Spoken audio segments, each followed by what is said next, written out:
Now, before we continue, I really want to bring, or at least try to bring a bit the white part of it, because I find this part is very saturated, but it should go more towards beige white, which the texture unfortunately doesn't give us. So we might be able to do that through this. We need something a bit redder, also way lighter. So we can do like this and then have only a light wrap.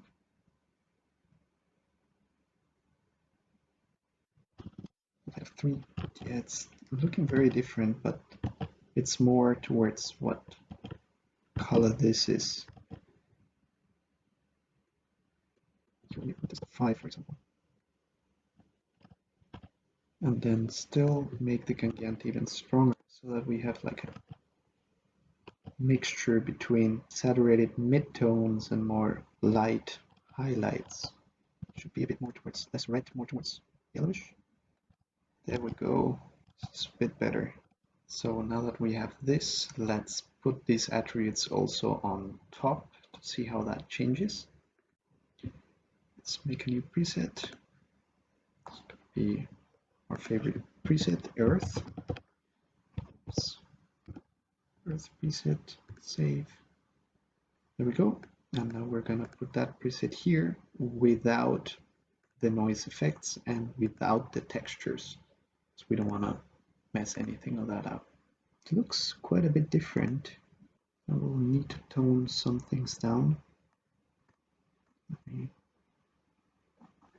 This one doesn't need these too much because we was already going towards white because it's a distance. So I could probably bring this back to 3, yep, back to 6. There we have it again. So we have something that's a bit more similar. Of course, we have much less green than they have here, but that doesn't disturb. Now let's go to PaintFX. PaintFX are a whole beast on its own, but let's try to make the most out of it. So PaintFX is basically for things that you cannot achieve through noise, or for moving objects that you need to want to add some PaintFX to. As you can see, the characters already have PaintFX in that we did somewhere else. But the way PaintFX works, for example, if I take this and say I want to apply some color bleeding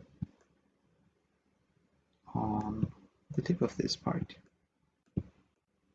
I can paint that in so that you have it there. So it's very localized, so you can do very fine tweaks with it. Let me remove it from the backside. I just want the bleeding from the front. There we go. If you're not planning to animate the bleeding, I would highly recommend you guys to delete the non-deformer history, because otherwise the scene is gonna go way too big in size to handle. So I'm gonna add just some variation here and there, adding a bit of a manual touch on the things. So accumulation is accumulating color, so it will probably make it a bit more saturated as well. But you can add more detail that previously wasn't possible, or you could even fake ambient occlusion if you want. So for example here, to make things much darker, but no, I kind of like it how that was looking. So you can only paint on the selected object, but you can select multiple objects to paint. Now I do want to paint some bleeding, but I want to paint it here in the background. Blur certain shadows, for example. We don't need everything to be that strong. So we can blur this thing. We can blur certain parts. Now we can also blur some, like might be even that we can blur the grasp. The way behind it. Let me do some granulation. Add some variation here.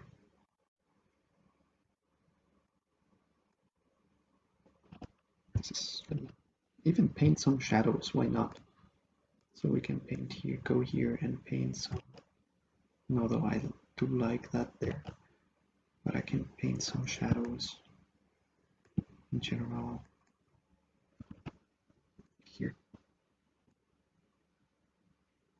There we go, so that he's a bit more in the shadow. I'm not sure about that. Maybe it's too strong. Let's make it 20.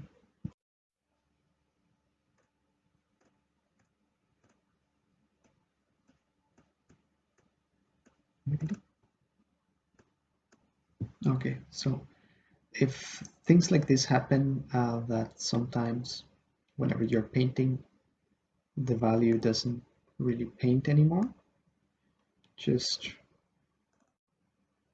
double click on PFX so that basically the tool is reset and then you can paint back in, as you can see. I don't know why this sometimes happens, but just keep that in mind. Let's put this to 20 again.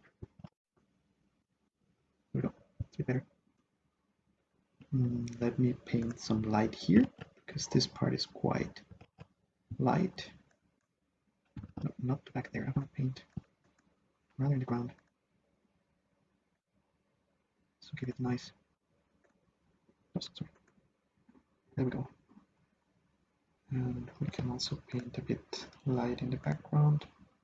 Since it's not dynamic light, we can really go wild with it. Let's paint some light here as well. Oops, that was too much. Maybe here. I think it's too strong. Let's bring it down a bit. There we go. Make it a bit smaller. Now let me see the actual. There we go. Shot. This part is, for example, way too much light. So there we go. Let me get some shade here again. So we have this kind of like aura coming out. And then we have two characters leaving the scene. All right. I think this is a good start for now, especially for a first pass.